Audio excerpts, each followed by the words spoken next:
Hello hi నమస్తే welcome to my channel Rao opinion. ఇప్పుడే bad boy Karthik movie చూసొచ్చా భయ్యా.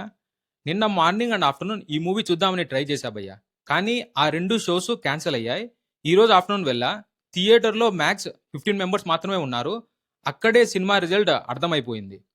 Coming to movie, Naga Shaurya back to back flops తర్వాత మళ్ళీ ఒక రాడ్ రొంబోలా సినిమాతో మన ముందుకు వచ్చాడు. ట్రైలర్ చూసినప్పుడే అందరికీ క్లారిటీ వచ్చేసింది ఈ మూవీ ఫ్లాప్ అని. నెక్స్ట్ కమింగ్ టు స్టోరీ గురించి చెప్పాలంటే హానెస్ట్లీ నాకు 2010 టైంలో వచ్చిన రొటీన్ మూవీ గుర్తొచ్చాయి. సేమ్ అదే టెంప్లెట్, సిస్టర్ బ్రదర్ సెంటిమెంట్. ఒక విలన్ ఉంటాడు, హీరో ఫాదర్ ఒక సిన్సియర్ ఆఫీసర్, విలేజర్స్కి హెల్ప్ చేద్దామని చూస్తాడు, తనను చంపేస్తారు. అంతే, మళ్ళీ అదే రొట్టస్ సెటప్. ఇంకో బిగ్ ప్రాబ్లం ఏంటంటే సినిమాలో కొత్త అనేదే లేదు. సీన్ స్టార్ట్ అయ్యాక నెక్స్ట్ ఏం జరుగుతుందో ముందే మనకు తెలిసిపోతుంది.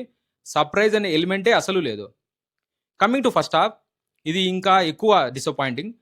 కమింగ్ టు సెకండ్ హాఫ్, మళ్ళీ అదే ఫేస్లో కంటిన్యూ అవుతుంది. సీన్స్ చాలా రిపిటేటివ్గా ఉన్నాయి. ఎమోషనల్స్ ట్రై చేశారు కానీ ఆర్టిఫిషియల్గా అనిపిస్తాయి. క్లైమాక్స్ కూడా ఇంపాక్ట్ లేకుండా యావరేజ్గా క్లోజ్ అయిపోతుంది.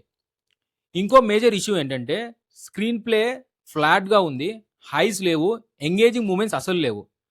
నెక్స్ట్ కమింగ్ టు పర్ఫార్మెన్స్ విషయానికి వస్తే నాగశౌర్య ట్రై చేశాడు కానీ వీక్ రైటింగ్ వల్ల తన ఎఫర్ట్ వేస్ట్ అయిపోయింది.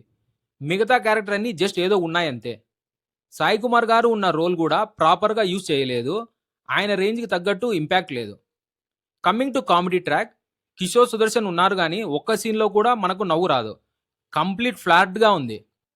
Next coming to technicalities, songs ఉన్నాయి కానీ మనము ఒక్కటి కూడా గుర్తుపెట్టుకోలేం. సిస్టర్ అండ్ బ్రదర్ ఎమోషన్ కోసం పెట్టిన ఒక సాంగ్ ఉంది, అది బ్రేకప్ సాంగ్లో ఉంది కానీ సిస్టర్ అండ్ బ్రదర్ ఎమోషన్ సాంగ్లో అస్సలు లేదు. బీజిఎం చాలా వీక్గా ఉంది, సీన్స్ని ఎలివేట్ చేయలేదు. ఎడిటింగ్ మాత్రం చాలా ల్యాగ్ భయ్యా. మెయిన్గా చెప్పాలంటే routine story, week emotion, flat narration. So complete disappointment. So ఓవరాల్గా మూవీ ఎలా ఉందని చెప్పాలంటే ఫ్రమ్ మై సైడ్ మూవీ అయితే అస్సలు బాగాలేదు భయ్యా, నాకైతే అసలు నచ్చలేదు. So that's it from my end. మీకు నా కంటెంట్ నచ్చితే please like, share and subscribe to my channel. Thank you, bye.